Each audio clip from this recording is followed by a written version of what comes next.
ইয়া রহমানু ইয়া রাহিম রহমাতাল লিল আলামিন ইয়া রহমাতাল লিল আলামিন ইয়া শাফিয়াল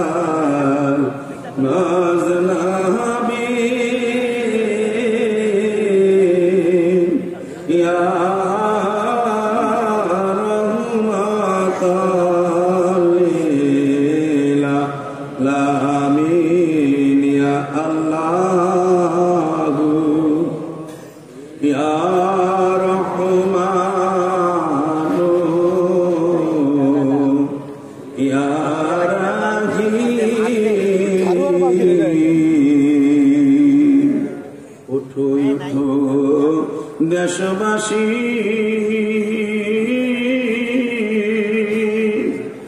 অতয়নে নর নারী মন প্রাণ উজারা করি ডাকয়ে নাম ধরি রহমতেরি বরিশালে ধরা হইবে শান্তিময় রহমতেরি বরিশালে ধরা হইবে শান্তিময় আল্লাহ ইয়া রহমানু ইয়া রাহিম ইয়া আল্লাহু ইয়া রহমানু ইয়া রাহিম রহমাতাল লিল আলামিন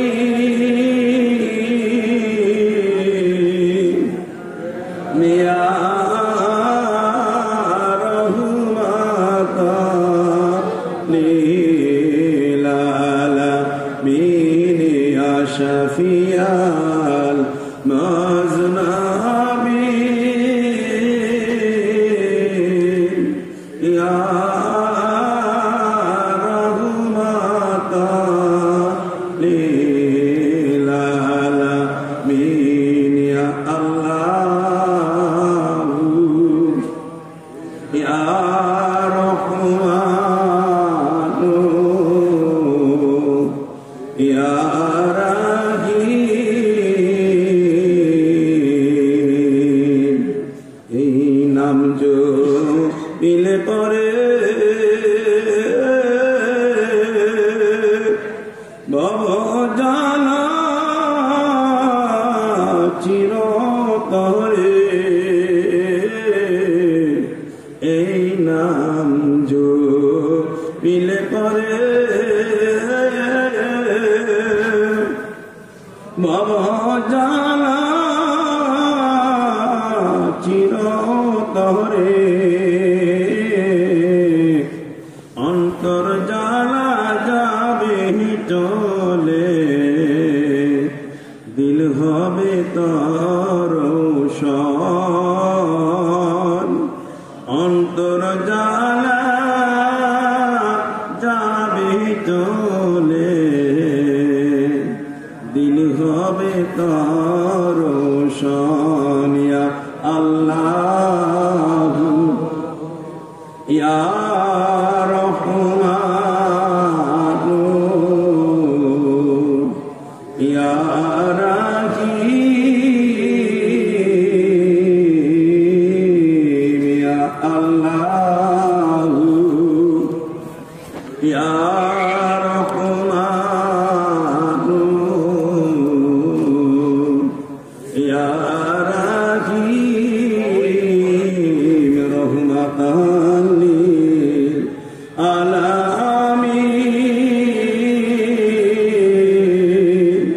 ইয়া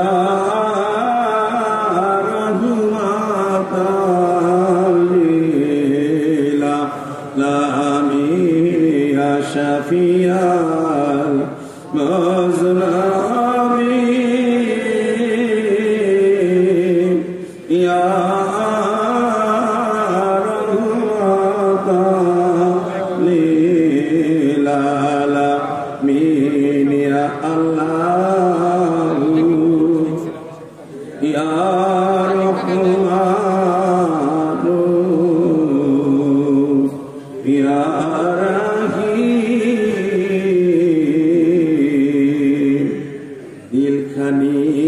রোশন হলে দিলে আয়না যাবে খুলে দিল খানি রোশন হলে দিলে আয়না যাবে খুলে অন্তর আহনায় দেখতে পাবি মন ভরে সাই নিরঞ্জন অন্তর আহনায় দেখতে পাবি মন ভরে সাই নিরঞ্জন ইয়া আল্লাহ ইয়া রহমান ইয়া রহিম ইয়া আল্লাহ ইয়া রহমান ইয়া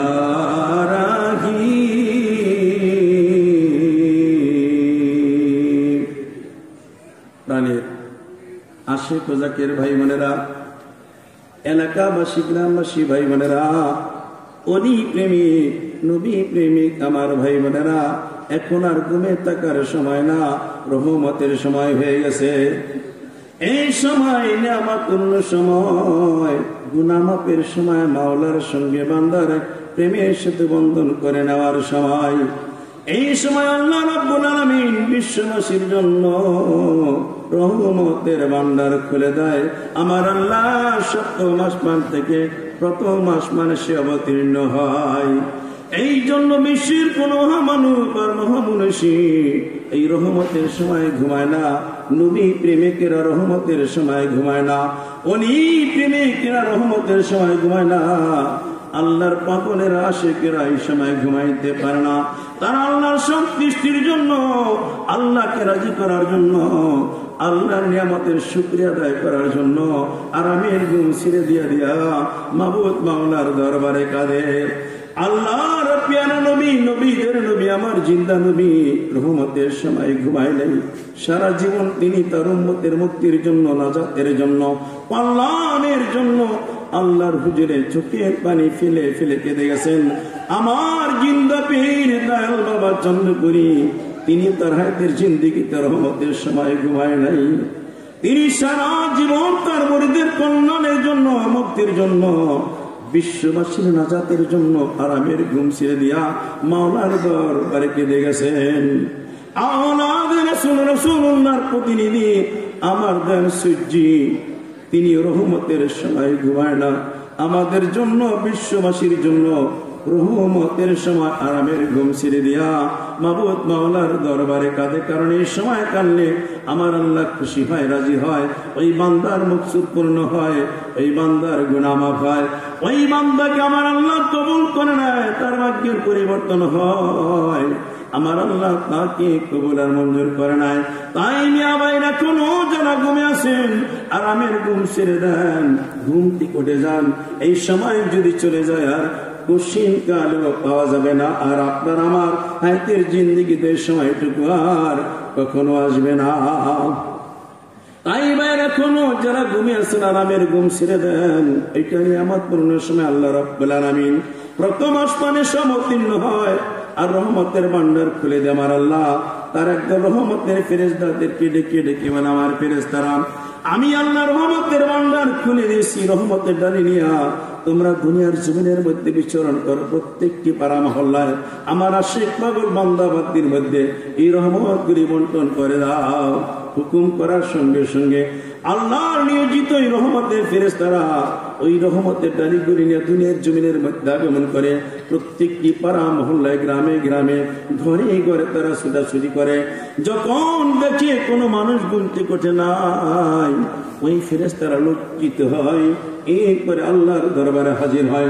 গুরু গম্ভীর কণ্ঠে আওয়াজ করে ডাকতে, পরওয়ারদিগার, তোমার কোন বান্দা বান্দি গুমতি ঘটে নাই, এই জন্য রহমতগুলি বন্টন করতে পারি নাই, আবার ফেরত নিয়ে এসেছি, তোমার ভান্ডারে এগুলি জমা রেখে দেই।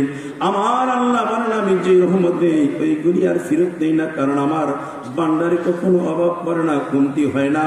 ওইগুলি নিয়ে আবার দুনিয়ার জমিনের মধ্যে যান, ওই রহমতগুলি তোমরা জমিনের মধ্যে নিক্ষেপ করে দাও, ওই জমিনে ফসল হবে, আমার বান্দা বান্দি ফসল ভক্ষণ করবে। আর আমি আল্লাহর নিয়ামতের শুকরিয়া আদায় করলে আমি আল্লাহ খুশি হয়ে যাব। ওই রহমতগুলি তোমরা গাছপালা তরুণতার মধ্যে নিক্ষেপ করে দাও, ওই গাছপালার মধ্যে ফসল হবে, ফল ফ্রুট হবে, তরকারি হবে, আমার বান্দা বান্দি ভক্ষণ করবে, আমি আল্লাহর নিয়ামতের শুকরিয়া আদায় করবে, এতেও আমি আল্লাহ খুশি হয়ে যাব। ওই রহমতগুলি তোমরা নদী নালা খাল বিলের মধ্যে নিক্ষেপ করে দাও, ওই নদী নালা খাল বিলের মধ্যে মাছ পয়দা হবে, আমার বান্দা বান্দিরা আশিকেরা ভক্ষণ করবে, আর আমি আল্লাহর নিয়ামতের শুকরিয়া আদায় করবে, এতেও আমি আল্লাহ খুশি হয়ে যাব। একটু চিন্তা করে দেখুন, আমরা আল্লাহকে ভুলে গেছি, কিন্তু আমার আল্লাহ আমাদের ভুলেন নাই, আমাদের স্মরণে রেখেছেন, নিয়ামতের ভান্ডার খুলে রেখেছেন, রহমতের ভান্ডার খুলে রেখেছেন। তাই এখনো যারা ঘুমে আছেন ঘুমতি করে যান, আমার দয়াল বাবা চন্দ্রপুরের কদম জরে দুরিয়া ওই দয়াময় মাবুদ মাওলাকে প্রাণ ভরে ডাকে নিয়া, আল্লাহ ইয়া রহমান ইয়া রাহিম ইয়া আল্লাহ ইয়া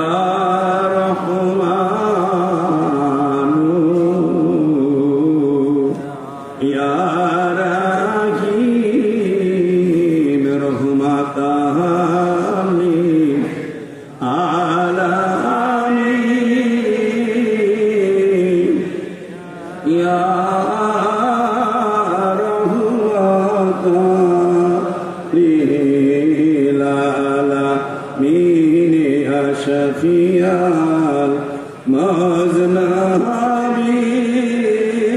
المذنبين يا رحمة للعالمين يا الله يا رحمن يا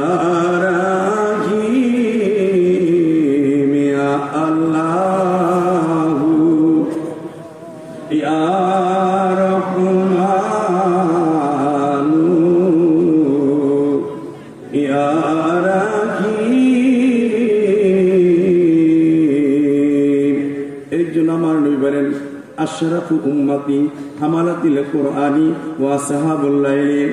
আল্লাহর নবী বলেন, আমার উম্মতের মধ্যে ওই সমস্ত মানুষের মর্যাদা, সম্মান, মর্তবা আল্লাহর দরবারে বেড়ে যায় যারা কোরআন শিখেছে এবং সেই অনুযায়ী আমল গঠন করেছে, আর যারা শিশুর জনিতে রহমতের সময় ক্রন্দনকারী, যারা আরামের ঘুম ছিঁড়ে দিয়ে দিয়া আল্লাহর দরবারে কাঁদে, তাদের মর্যাদা, তাদের সম্মান, তাদের ইজ্জত আল্লাহর দরবারে বেড়ে যায়। যখন কিয়ামত কায়েম হয়ে যাবে, সমস্ত মানুষগুলি একটি ময়দানের মধ্যে একত্রিত করা হবে। এই মানুষগুলি আল্লাহর দরবারে ইয়া নফসি ইয়া নফসি করে কাঁদতে থাকবেন। আল্লাহর পক্ষ থেকে একজন ঘোষণাকারী ঘোষণা করবেন, কি আছো তোমরা এই মাঠের মধ্যে, ময়দানের মধ্যে শিষ্যর জনিতে রহমতের সময় আল্লাহর হুজুরে কেঁদেছো, ক্রন্দন করেছো, তোমরা আলাদা হয়ে যাও। কোটি কোটি মানুষের মধ্যে হইতে মুষ্টিময় কিছু লোক আলাদা হবে। এইবারে ঘোষণাকারী আবার ঘোষণা করবে, আল্লাহ রাব্বুল আলামিন তোমাদের ক্রন্দন কবুল করেছেন, চোখের পানি মঞ্জুর করেছেন। এখন আল্লাহ পাক বিনা হিসাবে জান্নাতে যাওয়ার জন্য তোমাদের অনুমতি দিয়েছে। তোমরা হাসি মুখে আহলান সাহলান মারহাবা বলতে বলতে তোমাদের এই জান্নাতে চলে যাও। ওই লোকগুলি আনন্দিত হয়ে যাবেন, আল্লাহর নিয়ামতের শুকরিয়া আদায় করবে, আহলান সাহলান মারহাবা বলতে বলতে তারা জান্নাতে চলে যাবে। একটু চিন্তা করে দেখুন, যারা শিশুর জনিতে রহমতের সময় ক্রন্দন করে, আল্লাহর দরবারে কান্নাকাটি করে, তাদের মর্যাদা, তাদের সম্মান আল্লাহর দরবারে বেড়ে যায়। কিয়ামতের ময়দানে বিনা হিসাবে তারা জান্নাতি হয়ে যাবে। এই শিক্ষা আমার নবী দিয়ে গেছেন, এই শিক্ষা যুগ যুগান্তর আল্লাহর শিক্ষা দিয়ে গেছেন, এই শিক্ষা আমার দয়াল বাবা চন্দ্রপুরী দিয়ে গেছেন, এই শিক্ষা আমার দয়াল শ্রীজি আমাদের দিয়েছেন যে আপনারা কোনোদিন শিশুর জনিতে রহমতের সময় ঘুমিয়ে থাকবেন না। কারণ খাজা বামায়াতুরী তার পাক বাণীতে বলেছেন, বিশ্ববাসী তোমরা যদি দুনিয়ার আযাব গজব থেকে বাঁচতে চাও, দুনিয়ার জয় জামেলা থেকে বাঁচতে চাও, রোগ থেকে মুক্তি নিতে চাও, অভাব অনটন থেকে নিজেকে হেফাজত করতে চাও, ভাগ্যের পরিবর্তন করতে চাও, রহমতের সময় আরামের ঘুম ছিঁড়ে দিয়া আল্লাহর দরবারে কাঁদো, তোমাদের কান্না কবুল হবে, ভাগ্যের পরিবর্তন হবে, গুনাহ মাফ হবে, কিয়ামতের ময়দানে বিনা হিসাবে জান্নাতে দেওয়ার সুযোগ হয়ে যাবে। তাই মিয়া ভাইরা কোনো যারা ঘুমে আছেন আরামের ঘুম ছেড়ে দেন, ঘুম থেকে উঠে যান, আমার দয়াল বাবার কদম জড়িয়া ধরিয়া ওই দয়াময় বাবুদ মাওলাকে আবার একটু প্রাণ ভরে ডাকে নিয়া, আল্লাহ ইয়া রহমানু ইয়া রাহিম ইয়া আল্লাহ ইয়া রহমানু ইয়া গলামি কোন চারে বাদি বনে প্রতুন ঘর, গলামি কোন চারে বাদি বনে প্রতুন ঘর, সে চারে যাইবা তুমি রে, ওরে বাজানা লাইমানি আমার দুঃখের খবর আমি কোন চারে বাদি বরে নতুন ঘর, গলামি কোন চারে বাদি বরে নতুন ঘর। এই যে আমার সোনার গোদায়া একদিন দোলায় যাবে রে মিশে, এই যে আমার সোনার গোদায়া একদিন দোলায় যাবে রে মিশে, খেলার সাথী পানের পতি রে সেদিন পার হবে এ পুত্র পরিবার, আমি কোন চারে বাদি বরে নতুন ঘর, গলামি কোন চারে বাদি বরে নতুন ঘর, সে চারে যাইবা তুমি রে, ওরে বাজান লাইবানি আমার দুঃখের খবর আমি কোন চারে বাদি বরে নতুন ঘর, গলামি কোন চারে বাদি বরে নতুন ঘর। সবাই আমায় বিদায় রে দিবে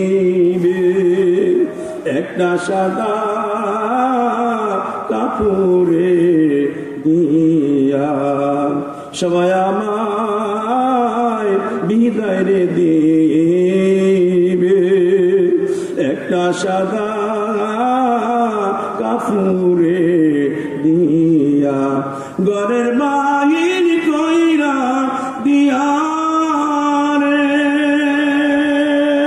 ওরে আমার মুর্শিদ কাদমে জনম ভর আমি কোন চারে বাদি ধরে নতুন ঘর দেলামি কোন চারে বাদি ধরে নতুন ঘর সে চরে নি যাইবা তুমি রে ওরে বাজার লইবা আনি আমার দুঃখের খবর আমি কোন চারে বাদি ধরে নতুন ঘরিয়া আল্লাহু ইয়া রহমানু ইয়া রহিম ইয়া আল্লাহু ইয়া রহমানু ইয়া রাহিম আল্লাহ তার মধ্যে একজন খাদেম ছিল ইহুদির ছেলে আল্লাহর প্যারা নবী যখন মসজিদে নামাজে যাইতেন মসজিদে তিনি প্রবেশ করতেন আর জুতা মুবারক রেখে যাইতেন আর ওই ছোট্ট ছেলেটা হুজুরের জুতা নিয়ে বুকের মধ্যে জড়িয়ে রাখতেন চুমা খাইতেন এইভাবে কিছুদিন করার পর আর একদিন যখন নবীজি মসজিদে যাবেন ওই ছেলেটার সামনে দাঁড়িয়ে গেছে এমন সময় একজন সাহাবী বলেন হুজুর এই ছেলেটা ইহুদির ছেলে আল্লাহর নবী বললেন আমি জানি ইহুদির ছেলে তুমি ওর কোনো কাজে বাধা দিবে না ওর কাজকে করতে দাও এইভাবে অনেক দিন পর্যন্ত আল্লাহর নবী ওই জুতা মোবারক ছেলেটা বুকের মধ্যে জড়িয়ে রাখতো চুমা খাইতো নিজের গায়ের জামা দিয়া মুছে পরিষ্কার করে আল্লাহর নবীর কদমে পরিয়ে দিতেন হঠাৎ করে ছেলেটার মসজিদে আসে না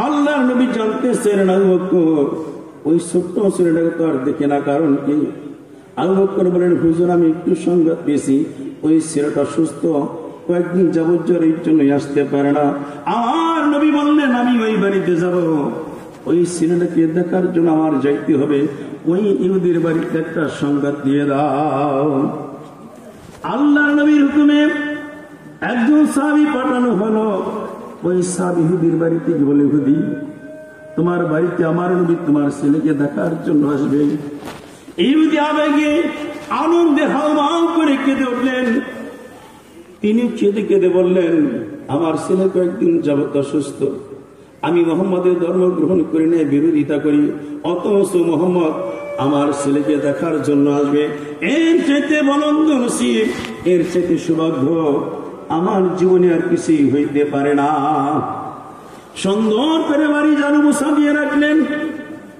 আল্লাহর নবী তার কয়েকজন সাহাবীদেরকে নিয়ে ইহুদির বাড়িতে গেলেন দরজায় পা রেখে দেখলেন আজরাইল বসে আছে আমার নবী ডাক দিলেন আল্লাহ তুমি কেন আসছো আজরাইল বলেন ইয়া রাসূলুল্লাহ ইয়া হাবিবাল্লাহ আল্লাহর হুকুমে এসেছি এই ছেলেটার হায়াত শেষ হয়ে গেছে এখন সে মারা যাবে তার রূহ কবজ করার জন্য আমি আসছি আমার নবী বললেন না করা যাবে না তুমি চলে যাও আজরাইল বলেন হুজুর আমি আপনার হুকুম পালন করব না আমি আল্লাহরটা পালন করব নবীজি বলেন তুমি আল্লাহর কাছে জিজ্ঞাসা করে নাও কি করতে হবে এইবার আজরাইল একটা করার দিকে নাম তোমার হাবিব তোমার দোস্ত এই ছেলেটার রূহ কবজ করতে নিষেধ করতেছে আমি এখন কি করব তোমার হুকুম পালন করব না তোমার হাবিবের দোস্তের হুকুম পালন করব আমার আল্লাহর আজ্ঞা আজরাইল আমার বন্ধুর সঙ্গে কোন রকম বেয়াদবি যাতে না হয়, বেয়াদবি করা যাবে না।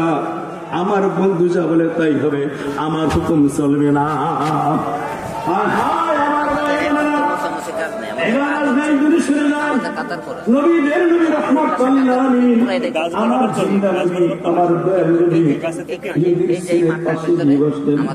পবিত্র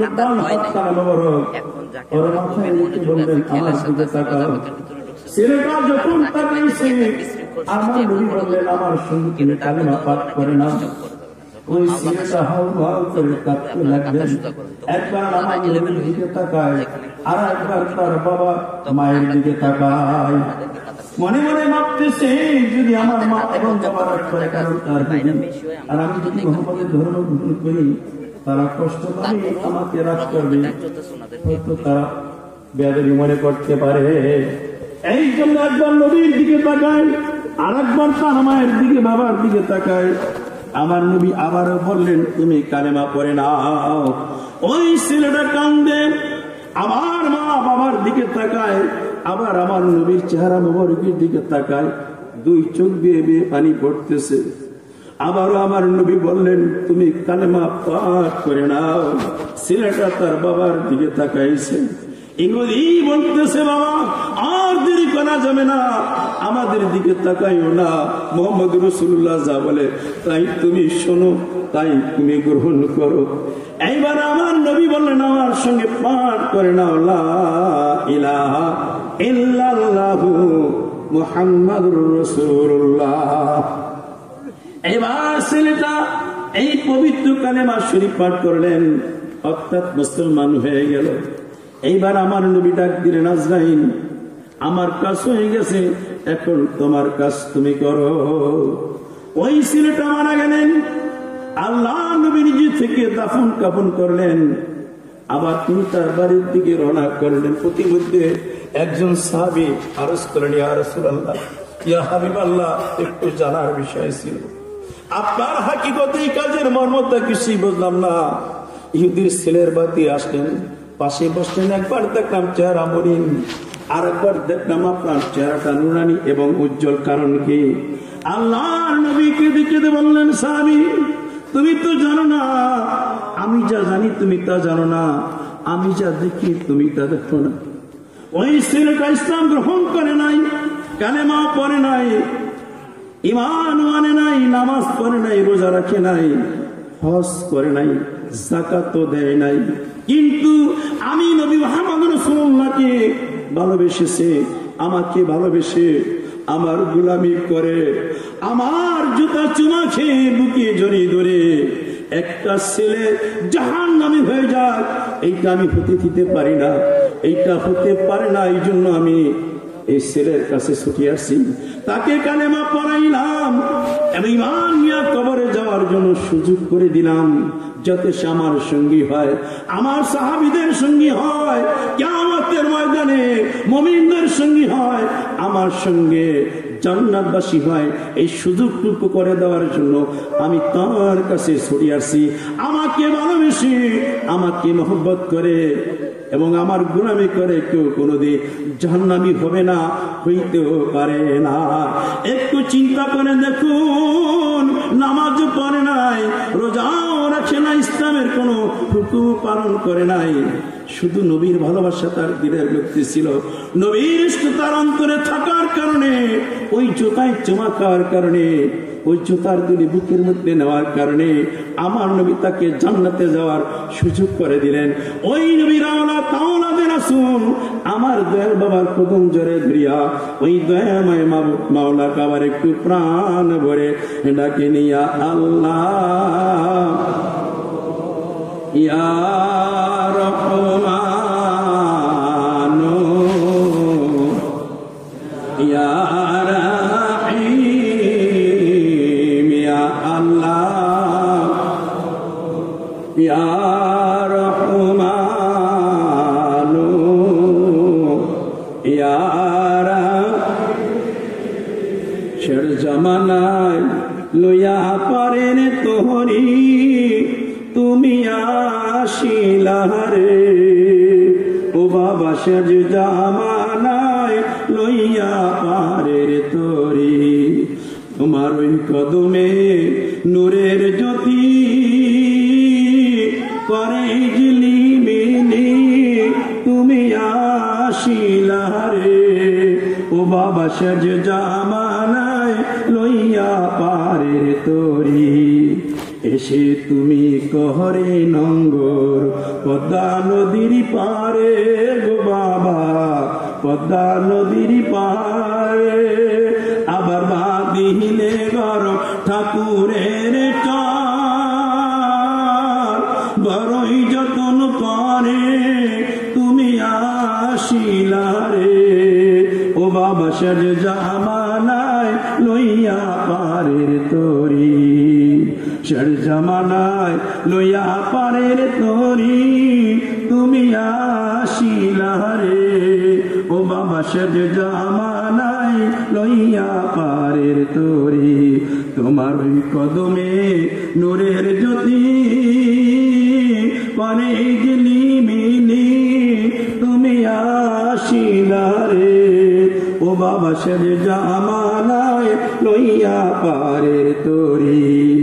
যুগে যুগে ঘুরে ঘুরে এসে বাংলার বুকে গো বাবা, এসে বাংলার বুকে দিলে নাবার ও বাবা জান।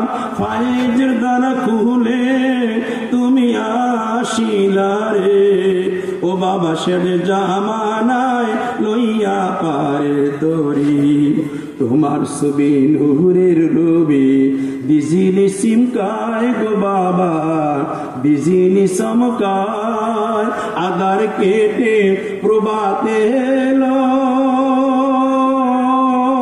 তোমার সীমি দয়ায় তুমি আসিলা রে ও বাবা শেষ জামানায় লইয়া পারের তরিয়া। আল্লাহ প্রাণ করে ডাকেন ইয়া রহমানু ইয়া রাহিম, ইয়া আল্লাহ ইয়া রহমানু ইয়া রাহিম।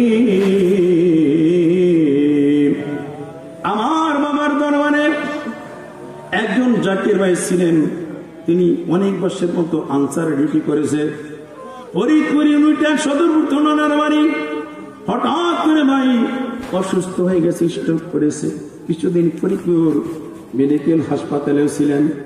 এরপরে একটু সুস্থ হওয়ার পর আমার দেন সুজির কাছে বলেন, বাবা আমি অসুস্থ, শামুরুস বাবার আমাকে সম্পূর্ণ সুস্থ করে দাও, যেন আমি আগের মতো খেদমত করতে পারি। সজ্জি বললেন, আল্লাহ যা করেছে ভালোই করেছে, এটা আল্লাহর ইচ্ছা। আল্লাহ যেই পথে রাজি থাকে ওই পথে আপনার রাজি থাকতে হবে। যেটা হয়েছে কষ্ট নেওয়া যাবে না, এরপরে শুকরিয়া আদায় করতে হবে। আল্লাহর দরবারে শিশুর জনিতে কাঁদতে হবে, যাতে ঈমান নিয়া কবরে যাইতে পারে। এতে বোঝা গেল ওই লোকটা ওই বেশি দিন আর বাঁচবে না। ওই জাকের ভাই মন বলল না, উনি বাজার মুখে মনে কষ্ট নিয়ে চলে গেলেন। তিনি বলেন, আমি তরিকা ছেড়ে দিলাম, কারণ যেই দরবার শরীফে 20 বছর গোলামি করেও আমি সুস্থ থাকতে পারলাম না, ওই তরিকারে থাকবো না। সামনে উসমান খানকা শরীফের সভাপতি সেক্রেটারি একজন আঞ্চলিক প্রতিনিধি ভাই ওই বাড়িতে গেলেন। ভাই সামনে তুরুস্তাক, এখন কত খেদমত দিবে বলেন? উনি বলেন, আমি তরিকা ছেড়ে দিছি, অন্য কোনো কথা যদি থাকে বলো, আমি আর চন্দ্রকোনায় কোনো খেদমত দিব না, দরবারে আর যাবো না, আমি তরিকা ছেড়ে দিয়া আসছি, আর ওই তরিকায় থাকবো না। ওই ভাইরা বুঝাইলেন, উনি বোঝে না। এইবার বললাম, অন্য বিষয় বলতে পারেন, তরিকতের বিষয় না। অর্থাৎ উনি বলেন, আমি আর তরিকা করবো না। ভাইরা লজ্জিত হয়ে চলে গেছে। যেই দিন উরুসপাক অনুষ্ঠিত হলো শিশুর জনিতে রহমতে টাকের একটু আগে, ওই সাকের ভাই ঘুমিয়ে আছে। স্বপ্ন জেগে দেখতে পাই তিনি কোথাও যেন যাইতেছে। কিছু দূর যাওয়ার পরে দেখলো দুইটা রাস্তা, একটা ডান দিকে আর একটা বাম দিকে। উনি বামে রাস্তায় চলছে। কয়েক কদম যখন সামনে গেছে দেখতে পাইলেন আমার দেন সূর্যি ওই রাস্তার পাশে দাঁড়ানো। সৈয়দজি জিজ্ঞাসা করেন, আপনি কোথায় যান? ওই জাকির ভাই বলল, আমি সামনের দিকে যাব। সৈয়দজি বলেন, এটা ভুল পথ, এই পথে যাওয়া যাবে না। উনি বলেন, আমি এই রাস্তায় যাব। সৈয়দজি বলেন, না, এইটা ভুল পথ, এই রাস্তা আমি আপনাকে যেতে দিব না, ডান দিকে যান। ওই লোকটা আবার বলতেছে, আমি এই রাস্তায় যাব, ওই দিকে যাব না। সৈয়দজি একটু ধমক দিয়ে বললেন, চন্দ্রপুরীর দরবার একটা লোক গোলামি করে খেদমত করে জাহান্নামী হয়ে যাবে, ভুল পথে চলে যাবে, এইটা আমি কখনো ক্ষতি দিতে পারি না, আর আমি ওইটা হইতে দিব না। আপনি ডানে রাস্তা দিয়ে যান, বাম দিকে যাওয়া যাবে না। যখন ধমক দিছে, উনি বললেন, আমার হৃদয়টা কম্পিত হয়ে উঠছে, হৃদয়টা ভয় কেঁপে উঠছে। আমি আর দেরি করি নাই, ভয়তে কাঁপতে কাঁপতে ডানে রাস্তা দিয়ে চলছি। অর্থাৎ সূর্য আমাকে বাধা দিয়েছেন, ফিরিয়ে দিয়েছেন। কিছু দূর যাওয়ার পরে দেখতে পেলাম আমি নতুন একটা জায়গার মধ্যে প্রবেশ করেছি। এত সুন্দর জায়গা, পরিবেশ সাজানো গোছানো, কোনোদিন দেখি নাই। ঘ্রাণে ঘ্রাণে মনটা ভরে গেছে, ফুলে ফলে সাজানো এত সুন্দর দৃশ্য আমার চোখে আর কোনোদিন দেখে যায়। এই দৃশ্য দেখে হৃদয় গলে যায়, অন্তর নরম হয়। যে দৃশ্য দেখে দুনিয়ার সব কিছু মানুষ বলে থাকতে পারে। মানে কি জায়গার মধ্যে আমি যখন গেছি, আবেগে আমি চোখে পানি সেরে সেরে কাঁদতেছি, আল্লাহ আমি কোথায় আসলাম কিছুই তো জানি না। আমার দেয়াল সূর্যি বাধা দিয়া আমাকে এই পথে পাঠাইলেন, এই জায়গা আমি খুঁজে পাইলাম, কিন্তু এটা কোথায় আসলাম এটা তো আমি জানি না। এমন সময় দেখতে পেলাম নুরানি উজ্জ্বল চেহারা মোবারকের একজন বুজুর্গ ব্যক্তি আমার সামনে দাঁড়িয়ে মুসকি আসিনা বলছে, তুমি না চন্দ্রপুরীর তরিকা গ্রহণ করেছো, ওই দরবারে খেদমত আর গোলামি করেছো। এই খেদমত করার কারণে, গোলামি করার কারণে আল্লাহ রাব্বুল আলামিন তোমার জন্য এই জান্নাতের বাগান সৃষ্টি করে রাখছে। এটা তোমার থাকার জায়গা, তোমার এই জায়গাটা নির্ধারণ করা হয়ে গেছে। এইটা দেখার পর আমার হৃদয় জুড়িয়ে গেছে, আমি আমাকে কাঁদতেছি। লোকটা চলে গেলেন। এবার আবার নিজেকে শান্ত করলাম, স্বাভাবিক অবস্থা হইলাম। এই স্বপ্ন যুগের কথাই ভাবলাম, আমি আর মনে মনে চিন্তা করলাম, এখানে তো আমার সূর্য আমাকে পাঠালেন। এখন আমি যে জায়গায় যেতে চাইছিলাম ওই জায়গায় কি আছে একটু দেখতে হবে। ওখান থেকে নিয়ে আসলাম। বাম দিয়ে কিছু দূর যাওয়ার পরে আমি দুর্গন্ধ নাকি আমার বেশি আসলো, জবান বন্ধ হয়ে যায়, চক্ষু খুলতে পারি না, কানে হাহাকার কান্নার শব্দ আসতেছে, চিৎকার পেরে পেরে কে যেন কাঁদতেছে, গরম বাতাস গায়ে লাগছে, মনে হয় গায়ে ফুস করে যাবে। আমি একটু সামনে প্রচুর হলাম, দেখলাম কিছু মানুষ সাগরের মধ্যে করতেছে, চিৎকার পেরে পেরে কাঁদতেছে। কিছু মানুষকে জবাই করা হচ্ছে, কিছু মানুষকে টুকরো টুকরো করা হচ্ছে। ওই মানুষগুলো চিৎকার পেরে পেরে কান্দে। ওই দৃশ্য দেখার পর আমি ভয়ে অস্থির হয়ে গেলাম। বাঁচাও বাঁচাও করে আমি চিৎকার দিয়ে উঠলাম। আমার পাশে আমার বিবি ছিল, পাশে রুমে আমার ছেলেরা ছিল। আমার কান্নার আওয়াজ শুনে তারা ছুটে আসলো। আমি ঘামিয়ে গেছি, ঘাম পড়তেছে, থরথর করে কাঁপতেছি। আমি আমার সন্তানদের পিছনে গেলাম, বাবা আমি ভুল করেছি, চন্দ্রপুরীর তরিকা সারা যাবে না, ইসলাম করলে সারা যায় না। আমি ছেড়ে দিয়েছি, কিন্তু আমার প্রিয় চন্দ্রপুরী আমাকে ছাড়ে নাই, আমার সূর্যি আমাকে ছাড়ে নাই। বাবা ওই যে রহমতের ডাকে লাগিয়ে দরুদ শরীফ শোনা যায়, বলে ডাকতেছে শোনা যায়।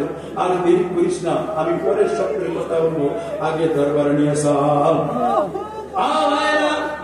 ওই ছেলেরা সেখান থেকে তার বাবাকে নিয়ে দরবার শরীফে আসে। সনের হুজুরার পাশে বসে রহমতের ডাক শুনে আকিনি মরণটা আমার দান সৃষ্টি দেয়। এই মরণটাতে শরীফ আমিন আমিন বলে কান্দে। এরপরে সকালবেলা বাড়ি যায়। কয়েকদিন পর আমার সূর্যির কদিন আবার ছুটি আসলেন, গরম তুলে নিয়া চোখের পানি ছেড়ে কাঁদতেছে। সূর্যি জিজ্ঞাসা করেন, আপনার কি হয়েছে খুলি বলেন। ওই জাতির ভাই কেঁদে বলেন, বাবা আমি ভুল করেছি, ক্ষমা করে দেন, সত্যের কথা বলেন। সূর্যি একটু নিঃশ্বাস দেওয়া বলেন, আর ভুল করা যাবে না, ভুল পথে যাওয়া যাবে না, রহসাকে ক্ষমা চানার কান্না কাটি করেন যেন আল্লাহ ক্ষমা করে। শেষ রাত্রে কাঁদবেন নিয়ে কবরে যাওয়া যায়। আবার একটু চিন্তা করে দেখুন, আমরা মসজিদকে ভুলে গেছি, কিন্তু আমার মুর্শিদ আমাদের ভুলেন নাই। আজও আমার মুর্শিদ চন্দ্র করি আমাদের নাজাতের জন্য, মুক্তির জন্য আল্লাহর হুজুরে কাঁদে। আমরা বলে গেল আমার পীর আমাদের ভরে না, ওই নদীর কদম জড়ে ধরে সুখের পানি নজর দিয়া দয়াময় মাবুদ মাওলাকে আবার একটু প্রাণ ভরে রাখে নিয়া আল্লাহ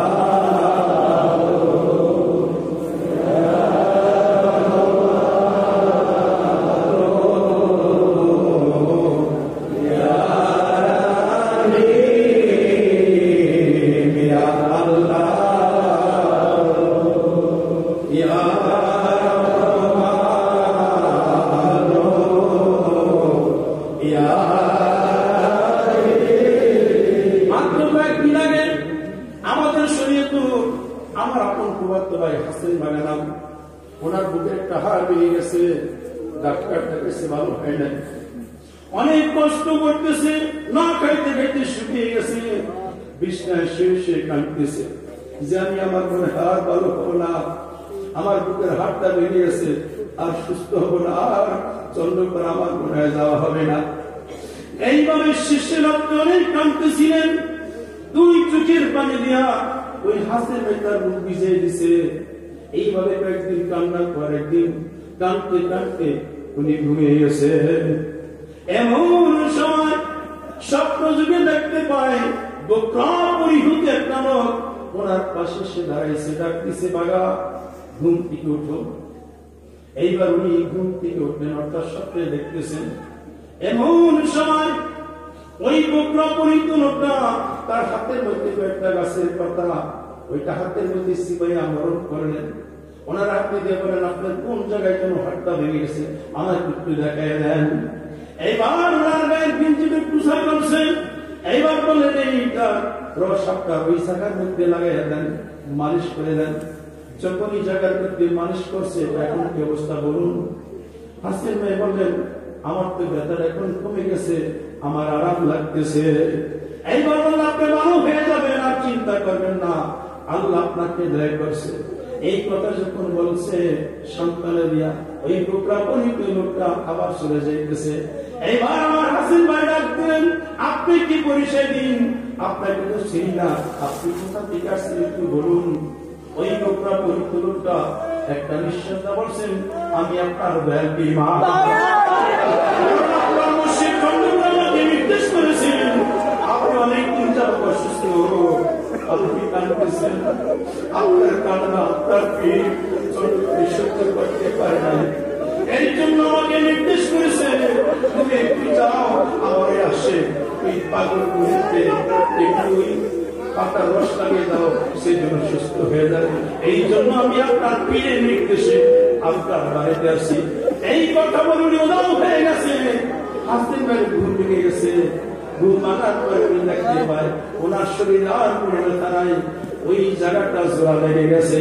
একটু চিন্তা করে দেখুন পীর তার মুরিদকে কত ভালোবাসে আর কত মহব্বত করে।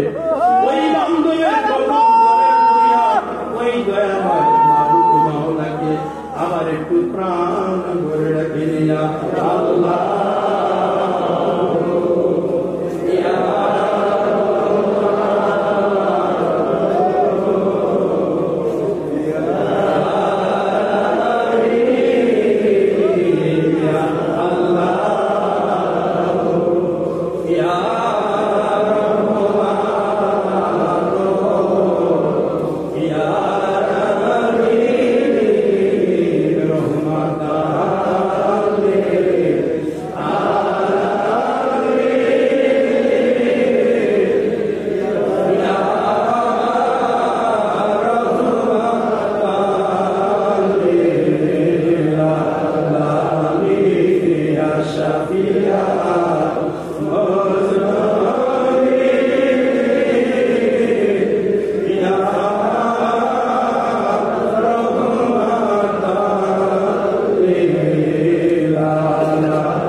অবস্থা ভালো না, খুব নিঃস্ব হয়ে গেছে, বাড়িতে অভাব দেখা গিয়েছে।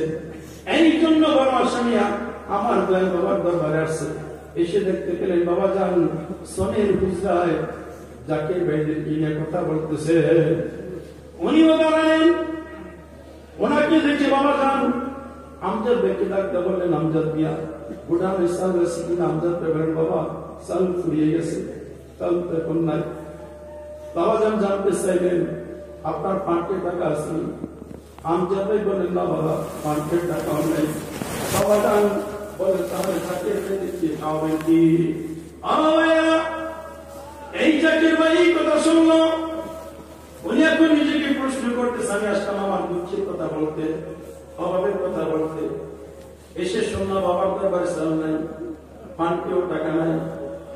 আমার পীরের দরবারে যাতে না খেয়ে যাবে এটা হইতে পারে না। নিয়ে আমার বাড়িতে চলে গেলেন। ওনার একটা ছোট্ট টিনের ঘর ছিল, রাতের ভিতরে টিনের ঘর উনি বিক্রি করে দিচ্ছেন 2000 টাকা। ওই সময় 500 টাকা 1000 টাকা নোট ছিল না। যেই লোকটা কিনছে 5 টাকা 10 টাকা 2 টাকা কিছু সিকি আদি পয়সা একটা টুকরা হয়ে গেছে। পরের দিন ওনার স্ত্রীকে ওনার ছেলেকে বলছে, তোমাদের বাড়িতে চলে যাও, আমি ঘরটা বিক্রি করে দিছি, যার কাছে বেশি উনিটা নিয়ে যাবে। টাকা কোনো জায়গা নাই, কারণ আমার বাবার দরবারে যেতে পারে না পেয়ে যাবে, এইখানে হইতে দিব না। আমার একটু চিন্তা করে দেখুন, আপন মসজিদকে কত ভালোবাসে, ঢাকার ভিড়াবাড়ি ভিটা বাড়িটা বিক্রি করে দিয়েছে। উনি খুশি হবেন, ঠিক আছে, এতে কোনো অসুবিধা নেই, না বাপের বাড়ি চলে গেছে। ওই জাকির ভাই পরের দিন টাকা নিয়ে একটা টুকরা বান্ধা গামছার গিফটে বান্ধা দরবার হাজির হয়ে গেছে।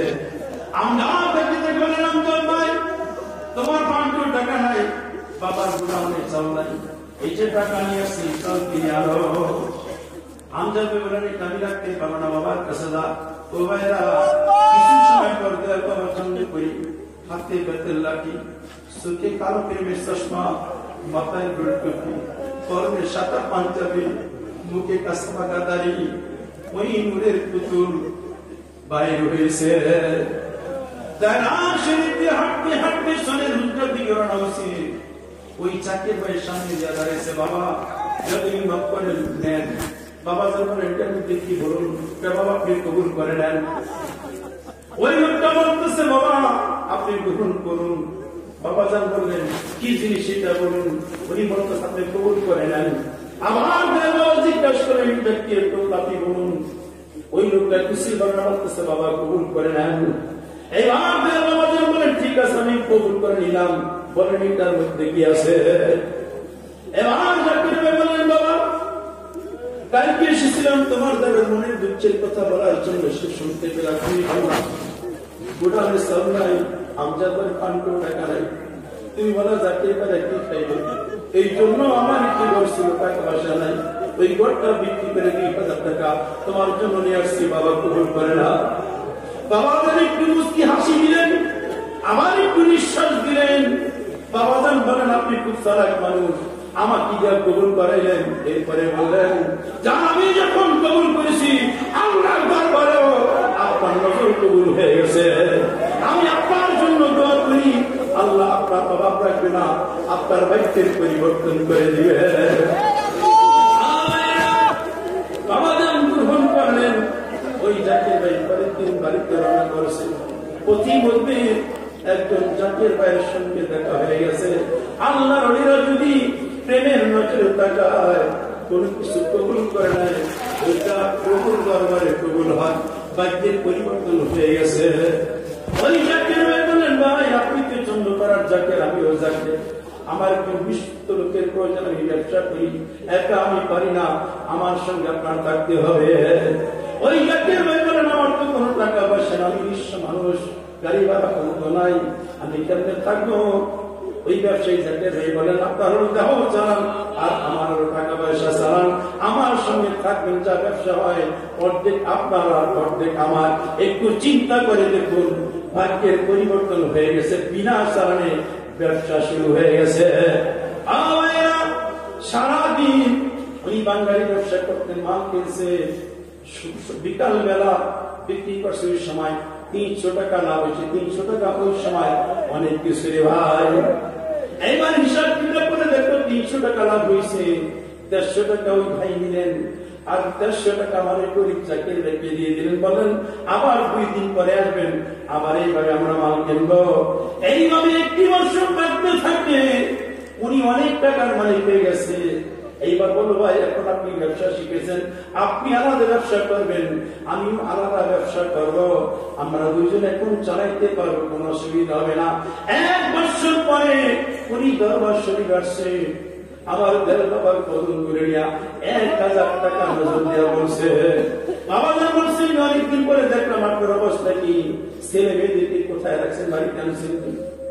ওই চাকরির ব্যক্তি দিতে বলেন বাবা আমি শ্বশুর বাড়িতে রেখেছিলাম, টিনের ঘর বিক্রি করেছি, তোমার দয়ায় তোমার নজরে তোমার ছিলাম, আমি এখন বাড়িতে পাকা ঘর করছি, অনুমতি দিলে আমার ছেলে মেয়েদেরকে নিয়ে আমার বাড়িতে রাখবো।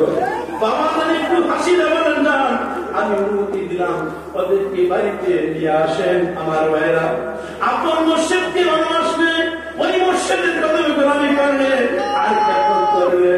বাইকের পরিবর্তন হয়, অভাব দূর হয়, মনের মুক্তি পূর্ণ হয়, আল্লাহ রাজি হয়, খুশি হয়, মদিনার নবীর চেয়ার বাংলার জমিনে ঘরে বসে পাওয়া যায়। ওই বান্ধবের কদম জড়ে ধরেন, আরে দয়াময় মাবুদ মাওলাকে আবার একটু প্রাণ ভরে রেখে নিয়া আল্লাহ ইয়া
কান্নাকাটি করে চিৎকার করতেছে।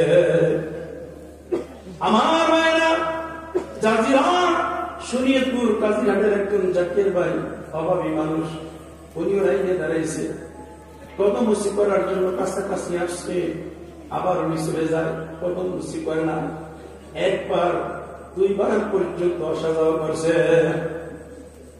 দ্বিতীয়বার যখন আসছে, বাবা যান ডাক্তার কাছে আপনি দাঁড়াইছেন, আমি দেখতে পেলাম আপনার কাছে এসে চলে যান, কারণ কি?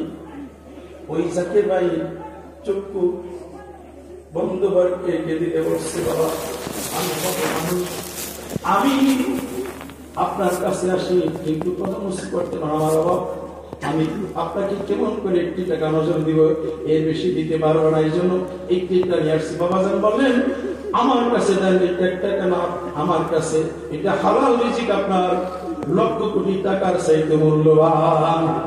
ভাইয়ের আমার ওই দুরুদির কদম জানে ধরেন, অন্যায় বিনয় করে কেন্দ্রে বলেন বন্ধু বাবা যান, আমরা হতভাগা গুনাহগার, জীবন ভর গুনাহ করিয়াছি, অন্যায় অপরাধ করিয়াছি, গুনায় গুনায় কলুষিত করে ফেলেছি, উপায় মতো না পাইয়া ক্ষমা পাওয়ার আশায় তোমার কদমে হাজির হয়ে গেছি। তুমি দয়াল, তোমার দয়াল নামের গুণে আমাদের অন্যায় অপরাধ ক্ষমা করে দাও, মাফ করে দাও, মরিন সন্তান বলে কবুল করে নাও। তোমার পাক দিলের সঙ্গে আমাদের নাপাক দিল মিশাইয়া নাও। এইভাবে বিনয় করে কেন্দ্রে কেন্দ্রে ওই দরদি বান্ধব বাবাদের পাক দিলের সঙ্গে দিল মিশা চলে যান। বিশ্ব শান্তির মহাসাধক শাহান সাহেব দিরিগত খাজানাতুর রহমতের হুজুরে তার পাক দিল সঙ্গে দিল মিশা খেয়াল করেন কুতুল আক্তাব নেমে মাখুন জোহরা কালাম দরবার আল্লাহর তাইতে মতো দাসিয়া নিজের দিলে পড়ে গেছে। তারপর চলে যান মরনা শাহ সৈয়দ অজিদুর রহমতের হুজুরে তার পাক দিল সঙ্গে দিল মিশা চলে যান মরনা শাহ সৈয়দ ফজলুর রহমতের হুজুরে তার পাক দিল সঙ্গে দিল মিশা চলে যান মরনা শাহ সৈয়দ ফজলুর হুজুরে তার পাক দিল সঙ্গে দিল মিশা চলে যান তরিকতের বাদশা তরিকতের ইমাম শেখ আহমদ তার পিছনে মুজাদ্দিদ তার পিছনে পাতা দেওয়া বিনয় করে কেন্দ্রে কেন্দ্রে তার পাক দিলের সঙ্গে দিল মিশিয়া চলে যান সোনার মদিনা শেখের বালাগানা পাপী কাবির গুনাহগার উম্মতের কান্ডারি রাহমাতুল লিল আলামিন দয়ার দরদি নবীজির রওজা মোবারকে যেই দরদি নবীজি সারা জীবন উম্মতের মুক্তির জন্য সিজদায় করে করে মাওলার দরবারে কাঁদছেন। আজ আমার নবী উম্মত বলেন নাই মদিনার রওজায় কাঁদতেছে ওই রওজা মোবারকে ছাপায় করেন দরদি নবীজির কদম মোবারক জড়ে জড়ে কেন্দ্রে কেন্দ্রে বলে নবীজি আমরা দেশ শয়তানের গুনাহগার এবং কোন সাধন ভজন নাই জানি আপনার পাক শরণে হাজির হও। তাই আপনার প্রতিনিধি চন্দ্রপুরের সেখানে হাজির আপনার প্রতিনিধির খাতির আমাদের ক্ষমা করেন আপনার উম্মত বলে কবুল করে নেন আপনার মহান দিল মোবারকের সাথে এই গুনাহগারদের দিল মিশিয়ে নেন। এই বাবুরা বিনয় করে কেন্দ্রে কেন্দ্রে ওই দরদি বান্ধব নবীজির পাক দিলের সঙ্গে মিশিয়া ওই দরদি বান্ধব নবীজিকে আল্লাহর দেয়া কেতাবি নাম করে রাখিলেন রহমাতুল্লাহ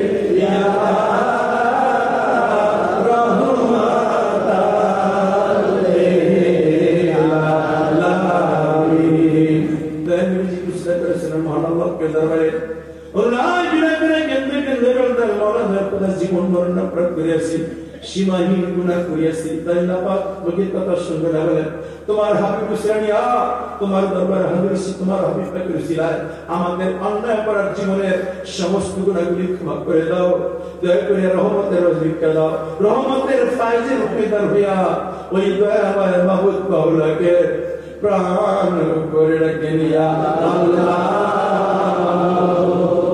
ইয়া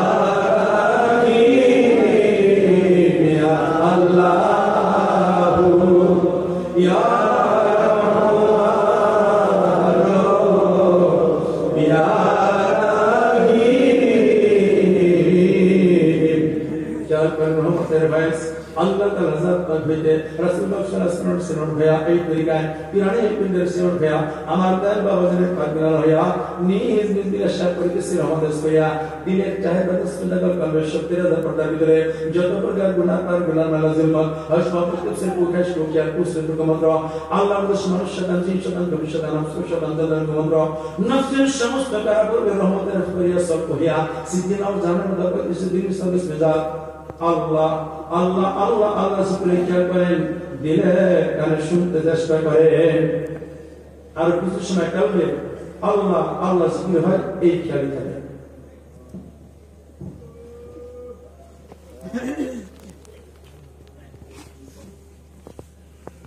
এই আল্লাহ এই কাট কাট কাট কাট কাট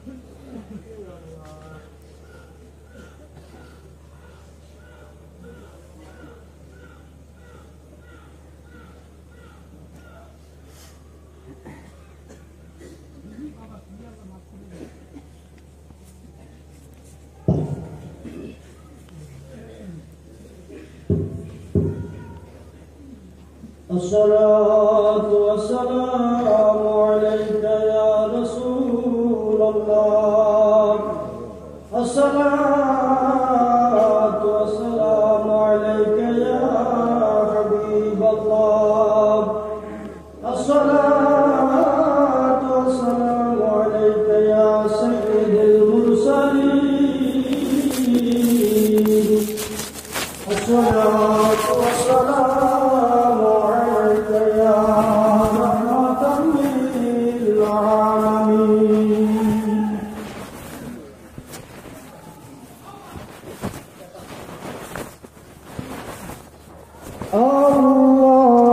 الله أكبر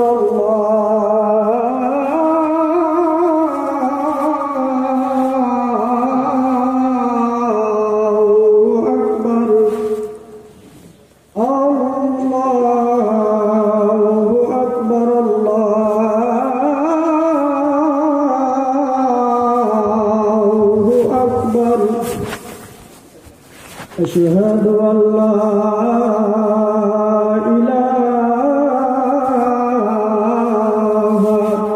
إلا الله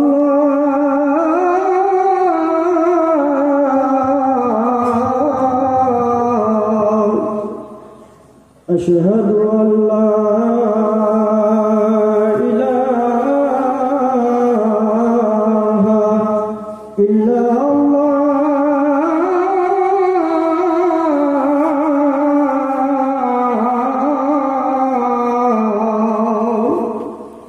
أشهد أن محمدًا رسول الله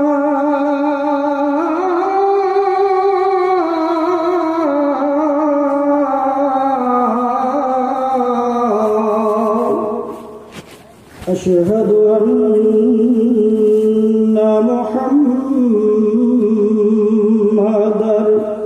رسول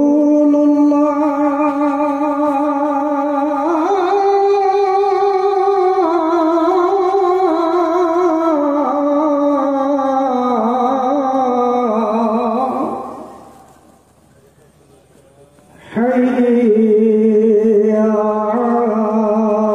على الصلاة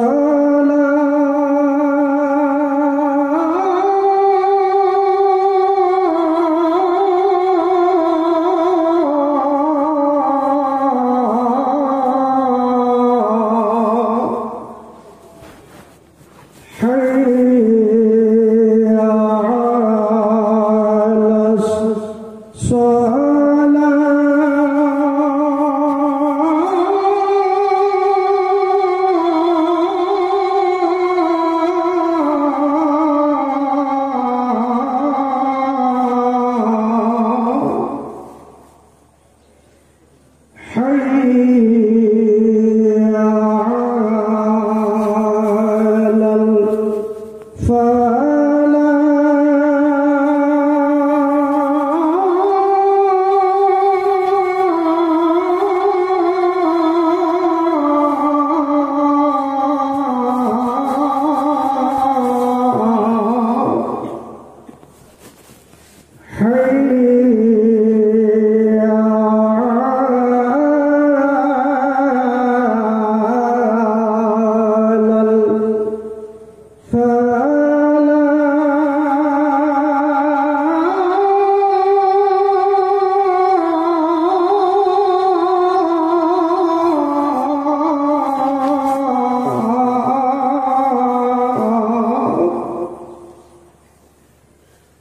الصلاة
আশেক ও জাকের ভাইরা সকলেই কেবলামুখী হয়ে নামাজের জন্য কাতার করে দাঁড়ান।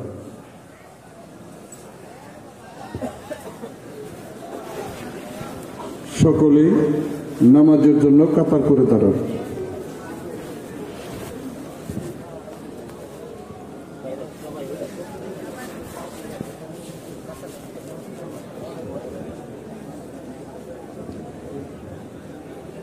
জবান বন্ধ, খেয়াল কালবে ডুবাইয়া সকলেই নামাজের জন্য কাতার করে দাঁড়ান।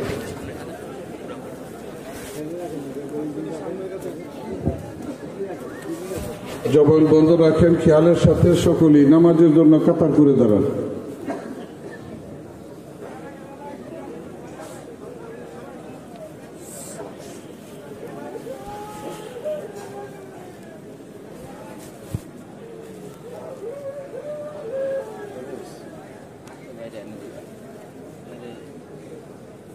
সকলেই জানিভাবে তাকে কাতার করে দাঁড়ান, খেয়ালের সাথে কাতার করে দাঁড়ান।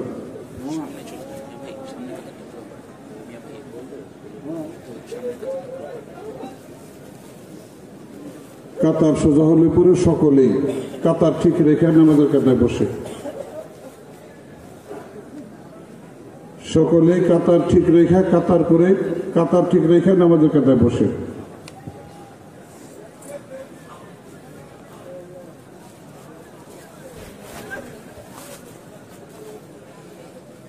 জামাতের আওতায় যে সমস্ত আনসার বেড়ে ডিউটিতে আছেন, আপনারা আপনাদের ডিউটি নিয়ম মাফিক পালন করবেন।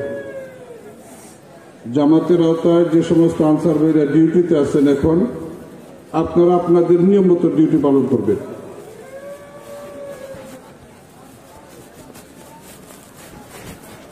সবাই বসে, কাতার সোজা হইলে পরে সবাই বসে। প্রাণের আশেক ও জাকির ভাই ও বোনেরা, আমরা জলসা উরুস পাকে হাজির হয়ে কার্যক্রম শুরু থেকে বর্তমান পর্যন্ত হাজির হয়েছি। আমরা শেষের দিকে এগোচ্ছি। দয়াল বাবাজন ফরমান, শেষ ভালো যার সব ভালো তার, শেষ ভালো যার সব ভালো তার, সেই শেষ প্রান্তে আমরা উপনীত হচ্ছি। জিয়ারতের মাধ্যমে আমাদের এই জলসা মোবারকের আনুষ্ঠানিকতা সমাপ্ত হবে। সেই জিয়ারতের কাছাকাছি সময় আমরা অবস্থান করছি।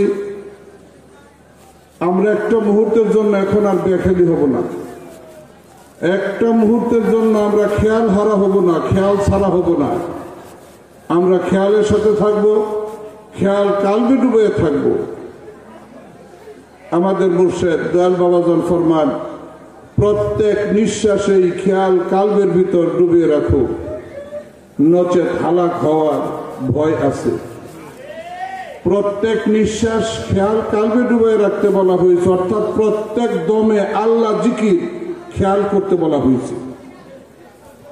প্রত্যেক নিঃশ্বাসে প্রত্যেক দমে দমে আল্লাহ জিকির খেয়াল করতে বলা হয়েছে। আমাদের খেয়াল করতে হবে, খেয়াল ঠিক রাখতে হবে।